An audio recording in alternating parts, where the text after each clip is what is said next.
buenas tardes, me presento. Soy Israel García Tapia, estudiante del séptimo semestre de la licenciatura en Teología. En estos momentos curso la asignatura de Doctrina Social de la Iglesia, para la cual estoy elaborando este video, en el cual quiero exponer algunos puntos esenciales sobre la doctrina que el magisterio, la Sagrada Escritura, de la tradición de algunos padres de la Iglesia han presentado sobre la vivencia de uno de los consejos evangélicos más importantes, la obediencia. Para ello me voy a ayudar de una serie de documentos y los iré citando en su momento. En primer lugar, quiero señalar algunas precisiones. Lo primero, la obediencia es un tema muy amplio que requiere una adecuada profundización a la luz de los textos bíblicos. Estos son nuestra primera fuente. Allí tenemos muchísimos ejemplos sobre la vivencia de la obediencia, desde los textos del Génesis, el Levítico, en el Éxodo. Vemos varios ejemplos de hombres que, obedeciendo a Dios, han alcanzado sus favores. En la lectura de los profetas nos vamos a encontrar también toda esta serie de testimonios de hombres que, yendo en contra de su voluntad, siguen la voluntad de Dios y cumplen una misión que les ha sido asignada en este momento. También vamos a ir a algunos textos patrísticos. Voy a mencionar en algún momento a San Agustín, a San Benito, y los textos más importantes van a ser los magisteriales en este momento. Allí voy a citar sobre todo algunos puntos esenciales de la Vita Consacrata, que es un documento, una exhortación post-sinodal, fruto del Sínodo de los Obispos en el año 96, que se dedicó precisamente a replantear el ser y el quehacer de la vida consagrada de cara al nuevo milenio.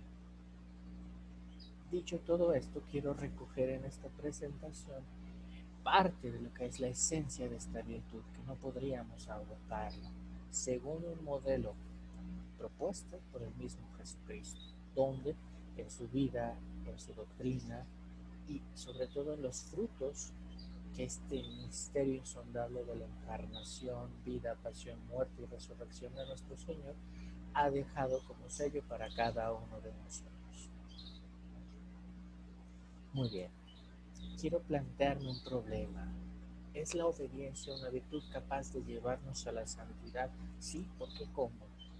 Es una virtud necesariamente que requiere la donación de la persona en sí. ¿Por qué? Porque tenemos el ejemplo claro de Jesucristo. Él se dona a sí mismo. En el momento que se hace hombre, Él se dona a sí mismo. Se dona para cumplir la voluntad del Padre. Esta donación, ¿dónde se ve reflejada? Precisamente en los hechos. Todas las parábolas, todas las imágenes que nos presentan el Evangelio son un testimonio de la obediencia fiel del Hijo hacia el Padre. El Hijo es capaz de obedecer al Padre hasta la muerte misma, es capaz de ofrecerse a sí mismo por obediencia amorosa al Padre, una obediencia que se va a traducir también en oblación. ¿Y qué es la obediencia? Si lo entendemos desde varias concepciones, la obediencia es una expresión vital de una dimensión trascendental del ser humano. ¿Esto qué quiere decir? Que por la práctica de la virtud de la obediencia, el hombre es capaz de ir más allá de las fronteras que los sentidos le marcan. La obediencia también se va a entender a través de la fe. ¿Por qué? Porque así el hombre va a ir entrando en un proceso de profundización, de identificación de su ser con el ser divino, que va a encontrar su culmen precisamente en la unión total con ese Dios al que buscamos. Hay una oración de San Ignacio de Loyola que refleja en gran medida el sentido de la oblación a partir de la obediencia. Dice San Ignacio de Loyola: tomad, Señor, y recibid. toda mi libertad, mi memoria, mi entendimiento, toda mi voluntad, todo mi haber y mi poseer. Quiero destacar aquí dos elementos. Ignacio es capaz de hacer este acto de desprendimiento, este acto de abandono en las manos de Dios, a partir de que se ha sentido tocado por la mano de Dios, a partir de que ha experimentado que Dios ha tocado profundamente su miseria, a partir de que él ha distinguido en sí un llamado de Dios. Y obediente, Ignacio decide hacer una renuncia de sí para decirle a Dios: toma, Señor, y recibe todo lo que tú me has dado. Y lo primero que te entrego es mi libertad. Soy consciente de lo que te estoy ofreciendo. Te ofrezco en primer momento mi libertad, te ofrezco mi memoria, te ofrezco mi entendimiento, toda mi voluntad, todo lo que tengo, todo lo que soy. Aumenta Ignacio con un acto de ofrenda. Tú me lo diste, a ti, Señor, lo torno. Y aquí quiero citar un poco a Agustín: porque tú me has dado todo, a ti te lo torno. Porque si yo me lo quedo es un acto de egoísmo. Si yo lo torno a ti, tú lo devolverás a mí para que dé frutos, siempre encaminados a tu servicio. Por eso, con Ignacio podemos decir: todo es tuyo, dispón de ello según tu voluntad. Esta es la actitud que asume Jesucristo cuando obedece al Padre. Dispón, Señor, de toda mi persona para que yo pueda cumplir tu voluntad. Y en otro momento el mismo Jesucristo que va a decir: mi alimento es hacer precisamente la voluntad del Padre. Una actitud total de obediencia, una actitud total de ofrecimiento. Continúo con eso. ¿Qué voy a encontrar más en esta oración? Descubrimos valores totalmente humanos. ¿Por qué? Porque Ignacio nos va a llevar a redescubrirnos, nos va a ayudar a identificarnos plenamente con nuestra humanidad, con las partes más pequeñas, para descubrirnos ante Dios.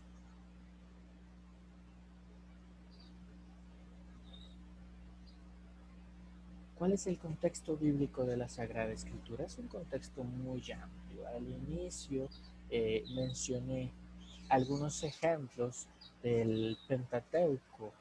En el Génesis podemos citar un ejemplo: el padre de todos, el patriarca Abraham, obedece. ¿Por qué? Recibe un llamado de Dios: sal de tu tierra y ve. ¿A dónde? ¿Quién sabe?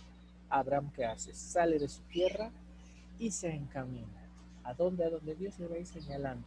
Primer acto de obediencia. Abraham no cuestiona. Abraham simplemente sale, toma lo suyo, su esposa, sus esclavos, sus animales y sale. ¿A dónde? ¿Quién sabe? A donde el Señor le vaya marcando. Dice la Escritura que llegaron a un lugar llamado Canaán y allí se estableció.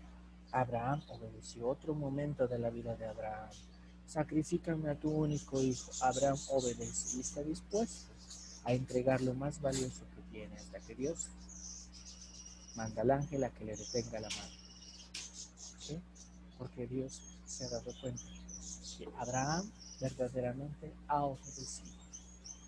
Dice el Deuteronomio 28: si realmente escuchas al Señor tu Dios y cumples fielmente todos estos mandamientos que hoy te ordeno, el Señor tu Dios te pondrá por encima de todas las naciones de la tierra. Aquí hay una condicionante: si escuchas y cumples lo que el Señor te está ordenando, el Señor te dará un premio. Dice, te pondrá por encima de todas las naciones de la tierra. Esto es gozar de su presencia. Podríamos describir entonces la obediencia como camino. La Escritura nos presenta a la obediencia como un camino seguro de vida. Reza un viejo adagio: que el que obedece jamás se equivoca. Así lo demuestra el libro de los Proverbios. En los Proverbios 7 encontramos: el que atiende a la corrección va camino a la vida, el que la rechaza se pierde. Aquí ya hay una invitación más profunda, no solo a revisar nuestra propia vida, sino a darnos cuenta que necesitamos escuchar al más sabio, escuchar al que sabe más, dejarnos guiar. ¿Para qué? Para entender que necesitamos la guía de ese para poder crecer. Si no nos perdemos, dirían los proverbios. Hablábamos hace un momento. Entendemos la obediencia también como un llamado. Dios nos llama a estar con Él y a cumplir su voluntad, pero no queda allí.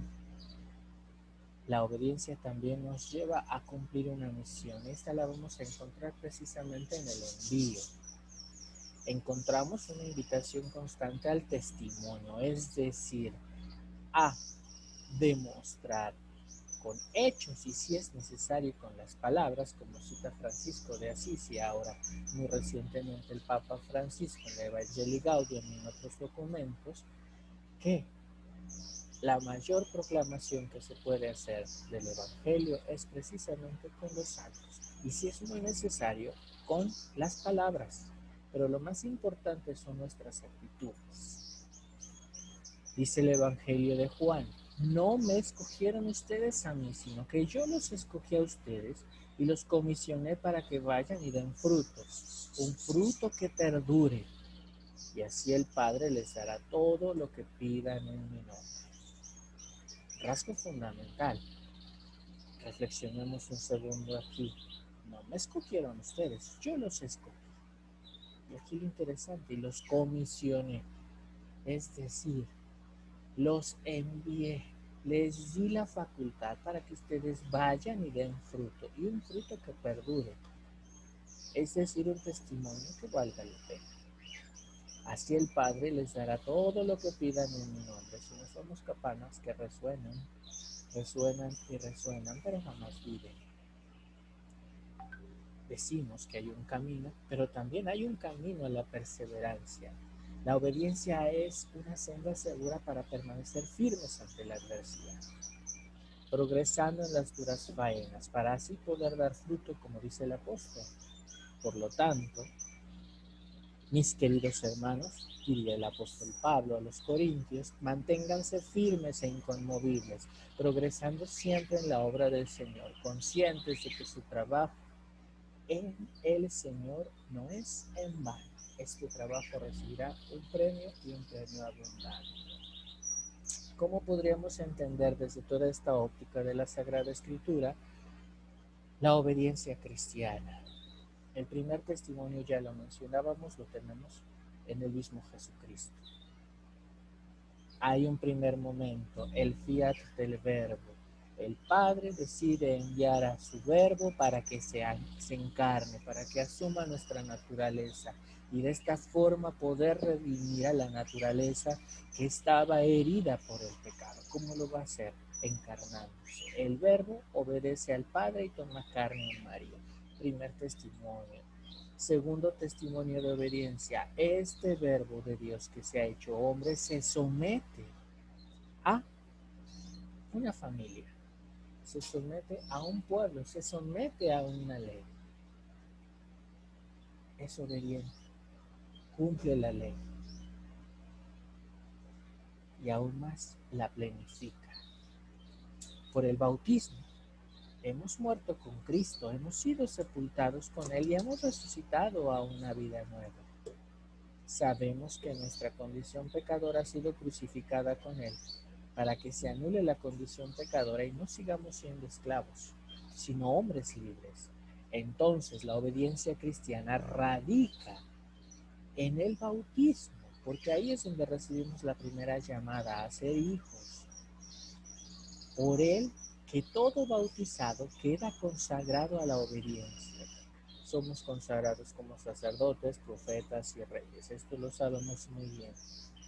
En primer lugar, como profetas, estamos llamados a escuchar. Esta es una palabra fundamental, aprender a escuchar, no solo oír, es decir, concentrar todos nuestros sentidos en aquel mandato que se nos está haciendo.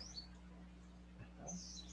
Somos llamados a participar de la realeza de Cristo, porque ya no somos esclavos, como diría Pablo, ahora somos hombres libres. Tenemos nuestra consistencia a partir de Cristo, hemos sido justificados a partir de la obediencia de Cristo. Entonces estamos llamados también a participar de su sacerdocio a través de la enseñanza, a través del testimonio. De aquí que la obediencia cristiana es un don y también es una gracia. No solo tenemos el deber de obedecer, tenemos también la gracia para obedecer, es decir, el mismo Espíritu derrama sobre nosotros sus dones para que obedezcamos. Él mismo nos dice cómo tenemos que obedecer. Y Él mismo nos habla a través de la conciencia para decirnos que estamos fallando, que no estamos haciendo las cosas como Él. Esto nos lleva a configurarnos con el punto importante, la respuesta.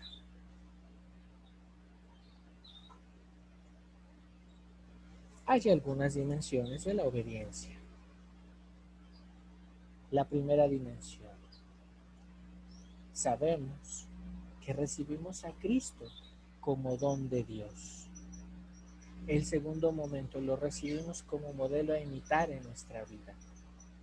En un primer momento recibimos una obediencia como gracia y en un segundo momento expresamos otra obediencia como respuesta. Es nuestra imitación práctica de la obediencia de Cristo. La obediencia como obligación a los superiores, a los padres, será siempre una obediencia limitada. Cuando esta obediencia se hace por amor, es una verdadera obediencia a Dios que, como ha mencionado el evangelista San Juan, dará fruto, y un fruto que perdure, no solo abundante, sino un fruto que perdura. La obediencia nos va a llevar entonces a entender nuestra dimensión y nuestro sentido y nuestra identidad como cristianos. Dice el apóstol, estar circuncidado o no estarlo no significa nada. Lo que importa es cumplir los mandamientos de Dios. Es decir, las tradiciones y las leyes no tienen ningún significado si antes no hemos aprendido a obedecer desde el amor. San Pablo habla de la obediencia de la fe, a la enseñanza, al evangelio, a la verdad. De lo anterior que podríamos decir que la obediencia fortalece, la obediencia afirma y robustece la identidad cristiana, sacerdotal y apostólica. La identidad es el ser con el Hijo, ser con el Padre, con el hermano, con la hermana, ser sacerdote con Cristo, sumo y eterno sacerdote. La obediencia nos lleva precisamente a configurarnos con ese modelo, con esa identidad que solamente nos puede dar el mismo Cristo.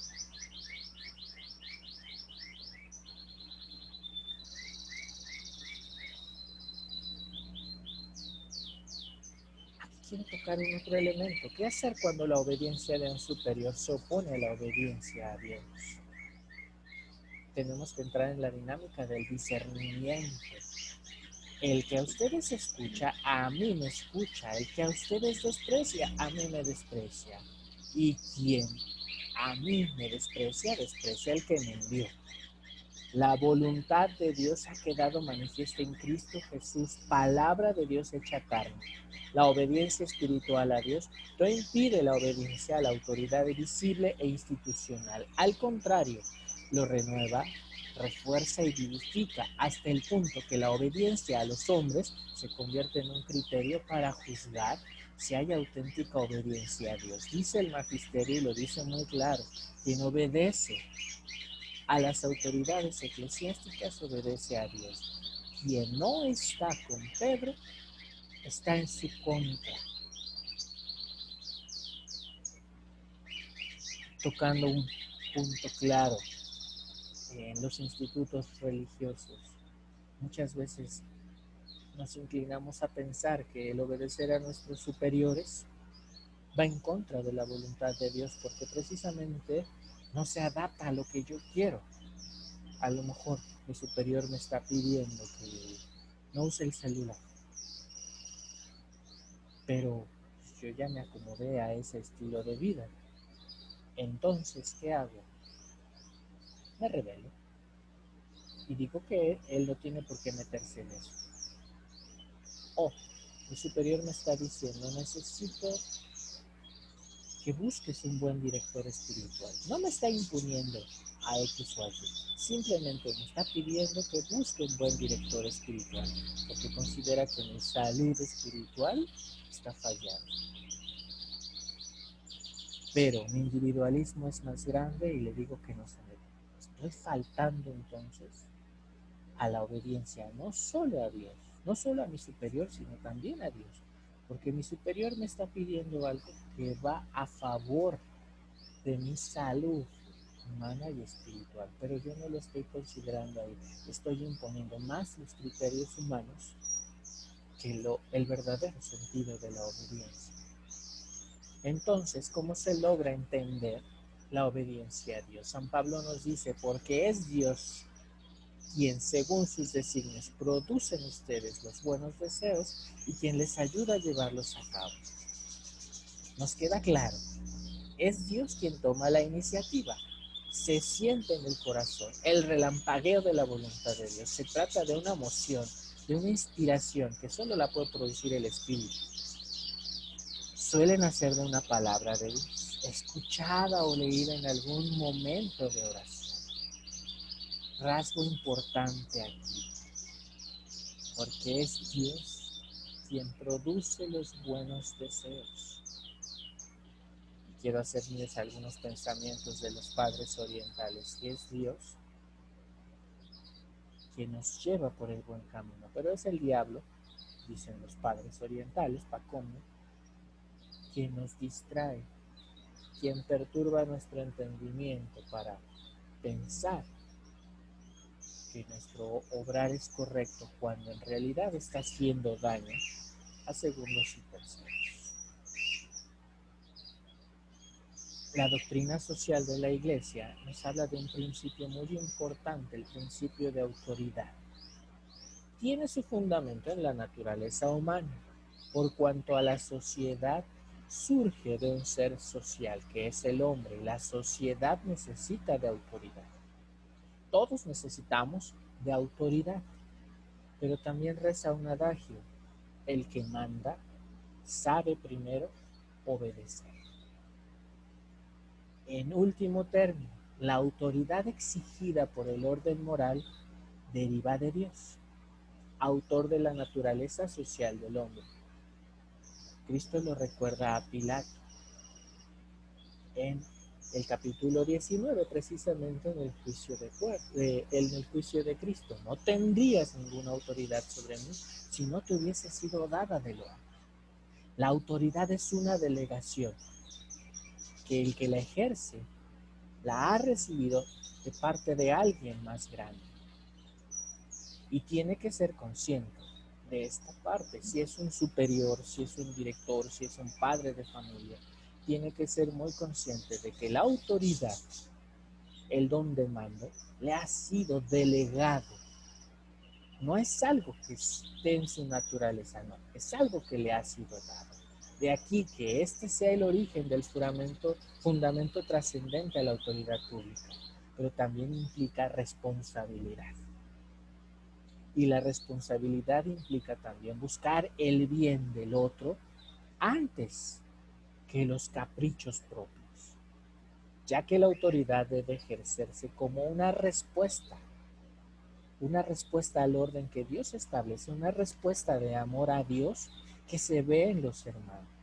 Si bien la autoridad responde a un orden fijado por Dios, la determinación del régimen y la designación de los gobernantes han de dejarse a la libre voluntad de los ciudadanos. Esto no lo expresa la Gaudium et Spes en el número 74. Al servicio de la autoridad, al bien común, corresponde una leal cooperación, es decir, al que manda le corresponde primero ser consciente de que la autoridad que ejerce le ha sido delegada y que la autoridad que le ha sido delegada es para servir a los que le han sido confiados, a su pequeño rebaño.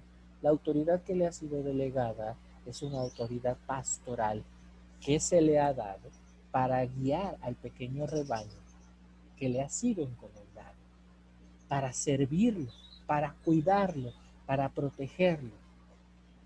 No le ha sido dada esta autoridad para someterlo, para humillarlo, para lastimarlo. No, ojo aquí. Por otra parte, La responsabilidad que les toca a los siervos es precisamente una leal cooperación donde se busque el bien común, no mi bien propio, el bien común, donde se busque satisfacer las necesidades de un colectivo, donde se busque dar respuesta a un plan de vida. Entonces, a dicha autoridad por parte de quienes le están sometidos, obedeciendo sus justos mandamientos. Y aquí sí tenemos que tomar en cuenta que la justicia no debemos entenderla solamente como prescribe el derecho romano, que es dar a cada cual lo que le corresponde, sino el obrar como Dios obraría, obrar con misericordia, mirando a la persona antes que a las acciones. Entonces, la obediencia debe ser un acto de libertad responsable. Se obedece a Dios, se obedece al superior en la medida de que somos capaces de reconocer nuestras propias limitaciones y en la medida que esta es la parte más importante de que nos sabemos hijos de Dios y obedecemos por amor desde la libertad que el mismo Dios nos ha dado por amor. Si no, esto no tiene ningún sentido.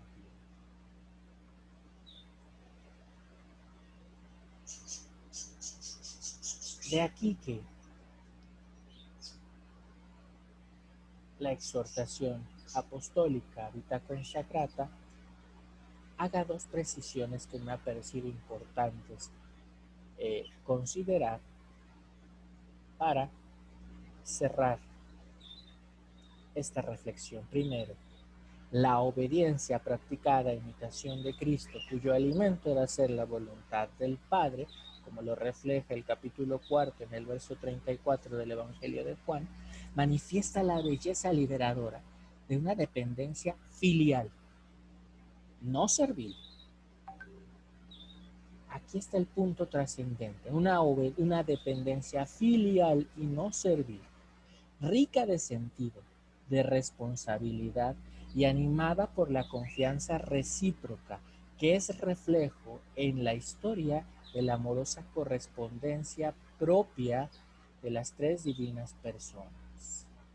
El Hijo obedece al Padre con un amor filial. El Espíritu Santo obedece al Padre y al Hijo con el mismo amor de hijo, con el mismo amor de hermano.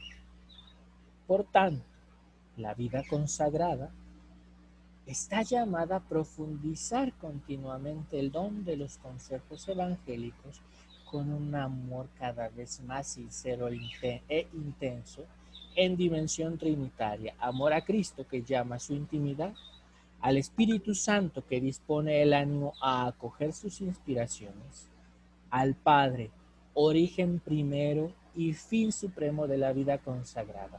De este modo se convierte en manifestación y designio de la Trinidad, cuyo misterio viene presentando a la Iglesia como modelo y fuente de cada forma de vida cristiana.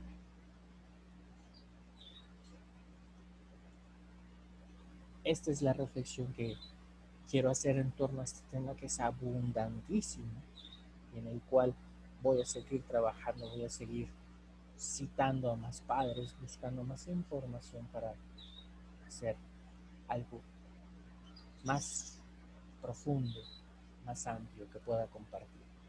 Muchísimas gracias. Hasta pronto.